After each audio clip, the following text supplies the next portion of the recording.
Hey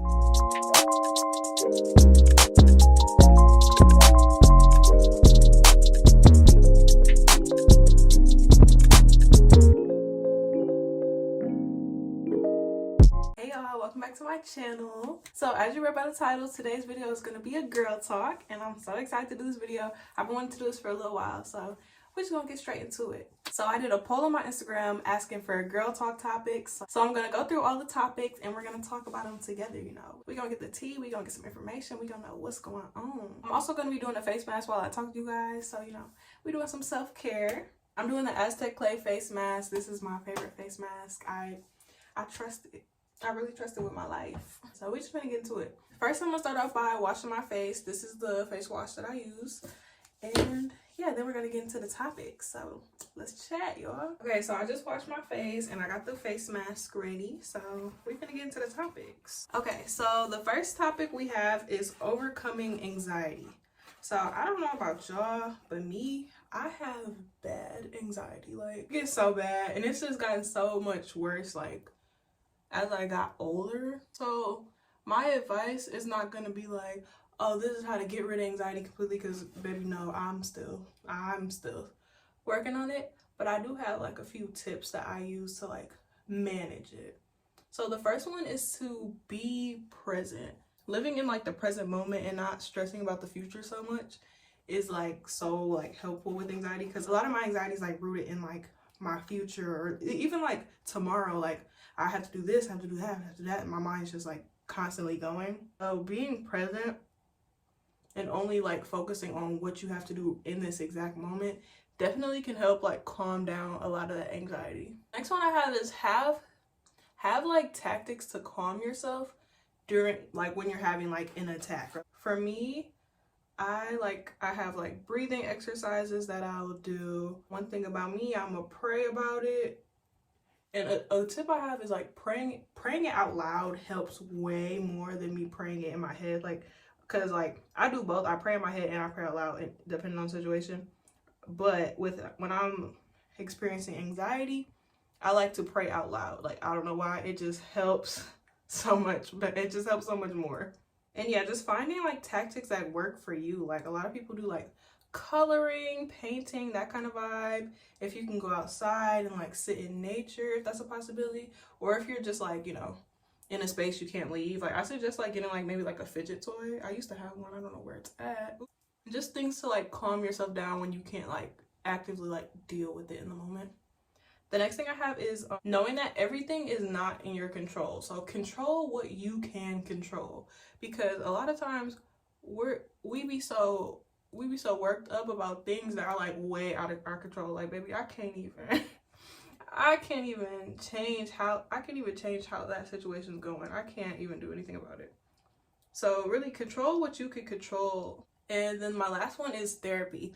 I am in therapy for my anxiety, actually, and it really helps. In therapy, we get to like talk it out. We get to see like what's causing it. Like, we get to see like where my anxiety is rooted in. It gives me like different like tactics, like I was saying, like to work on it and stuff like that. And really just having like somebody to like talk to about it, that helps in itself. So definitely therapy, I would really recommend it. It's really good. Okay, so now the mask is on. That was way quicker than I thought it was gonna be.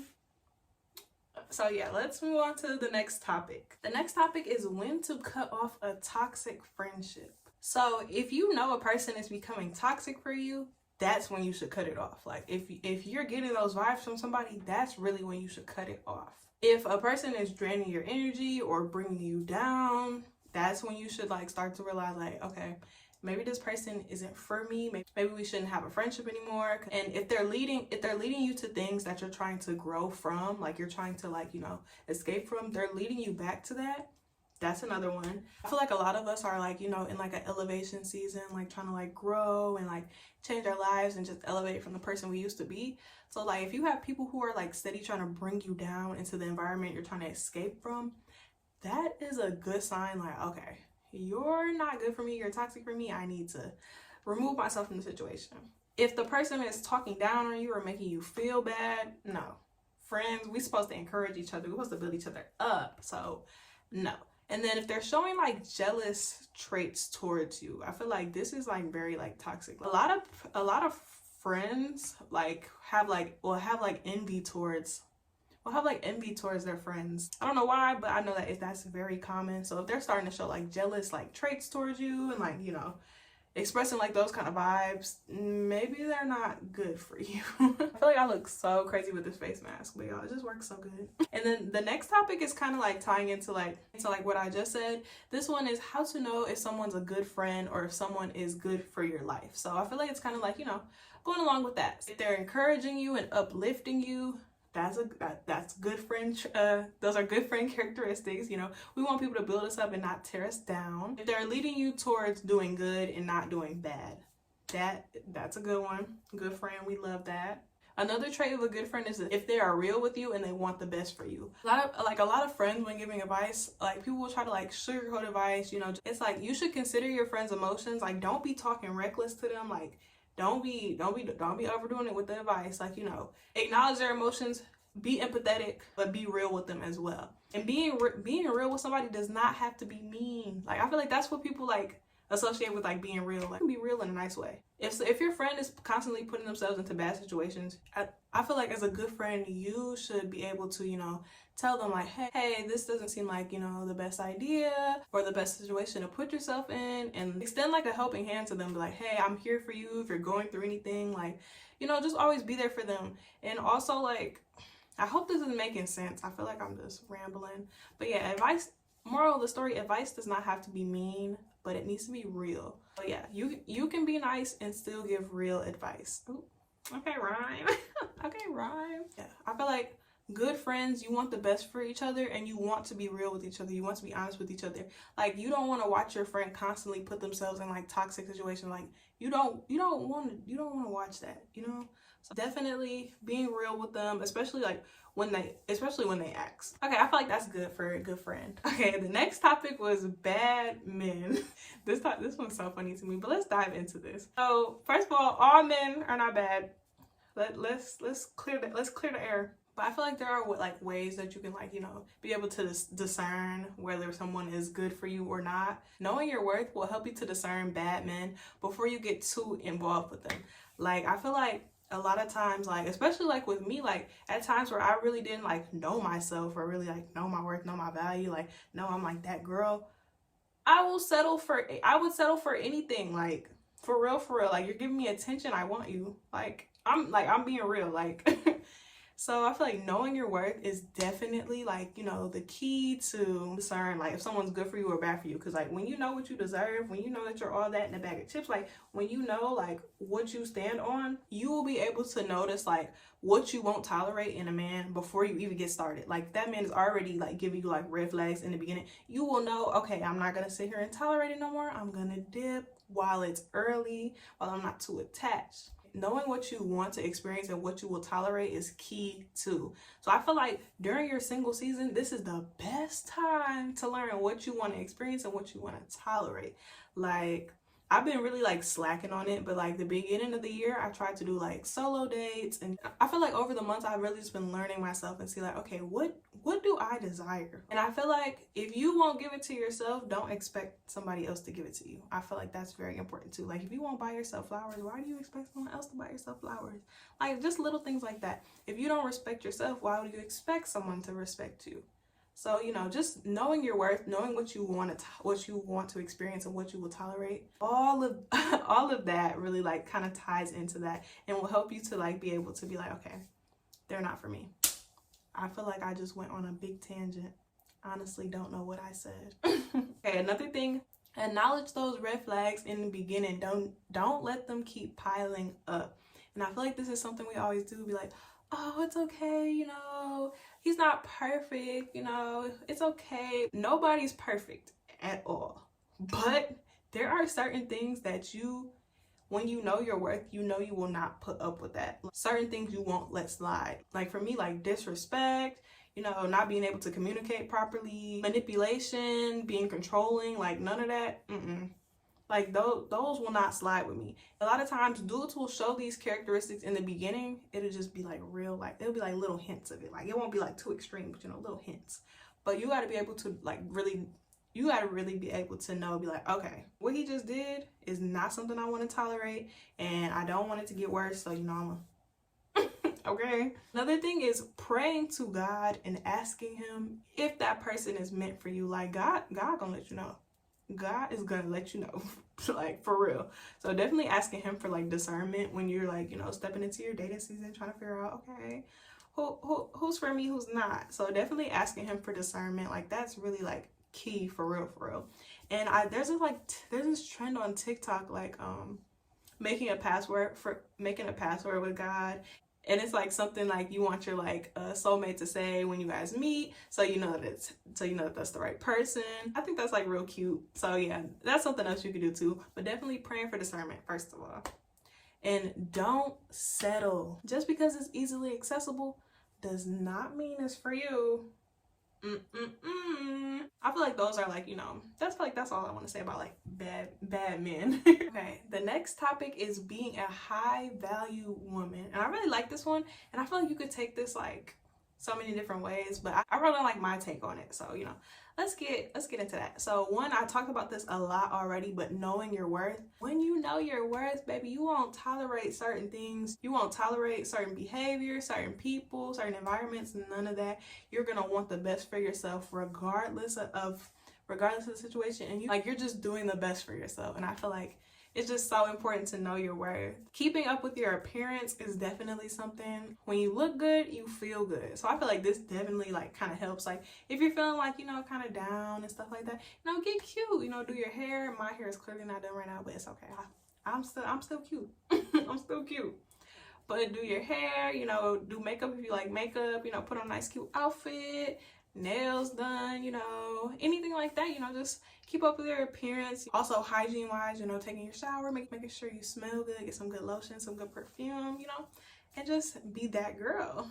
And then I feel like this kind of ties into the next one, taking care of yourself mentally, physically, spiritually, and emotionally. All of those different categories need to be taken care of. I feel like I could go on and on about this, so I'm not going to get too deep into it, but you know, take care of your mental, take care of your physical body, take care of yourself spiritually, and take care of yourself emotionally. Hang around like-minded people. I feel like this one kind of gets overlooked sometimes, but you want to hang around people, like I said earlier, who are building you up, not bringing you down, not trying to bring you back to stuff you're trying to grow from, and you know, just people who are just, you know, good for you, like people who are on the same level as you, or trying to get there at least. You know, you're all working towards like a common goal, and I feel like this really just like helps. It really helps encourage me when I have like goal-oriented friends, like, you know, we all trying to, you know, boss up together, you know, let's do it. Like, you need people who are really going to encourage you and be there for you and be doing the same things themselves. Another way to be a high value woman is to have goals for yourself and work towards achieving those goals. Now that second part is important, because everybody can have goals, but are you working to achieve them? It's so important to, you know, have just like goals for life, and they don't have to be humongous goals. Like it can literally be stuff. It can literally be like small things, but just having goals and having places that you want to just get in life, like it just really like, you know, elevates you for real. Be kind and spread positive energy. No mean girls over here. We are girls. Like no mean girls over here, you know. We like being nice on this channel. We are nice, we are kind, we are positive. We're spreading positive energy to any and everyone. So definitely I feel like that's very important. Like we don't want to be a mean girl at all. We want to be the type of person that people feel comfortable around. We want to be the type of person people can like, you know, vibe with and be like, oh my gosh, I really like your vibe. Like, you know, like, it's just something about you, you know, you want to be that type of girl. And then the last one I have for this is getting to know and love yourself. Like, I feel like this kind of ties in with like knowing your worth and stuff like that. In like your like growth journey or your season to like elevating your life, you want to really sit down and get to know yourself, like really spend time with yourself. For me, I love alone time. I love being alone. I love it because it really just helps me just like focus on just me. I'm not worrying about anyone else. Even if you don't live alone, or even if you're in a relationship, it's still important to like spend time with just you. Like, you have to have an identity outside of other people. So, you know, getting to know yourself and loving yourself apart from everyone else, and just, you know, taking that time, taking that alone time, taking that time to, you know, figure out, what do I like? What do I enjoy? Again, what will I tolerate from people? You know, what do I want to do to elevate my life? Just things like that. So that's everything I have for being a high value woman. So let's go to the next one. Okay, the next one is dealing with rejection. Rejection is hard, y'all. Like, I'm not even gonna sit here and sugarcoat it. Rejection is hard. Like, nobody wants to be rejected, but sadly, it is a part of life sometimes. So, you know, these are like some ways I wrote down to like deal with rejection.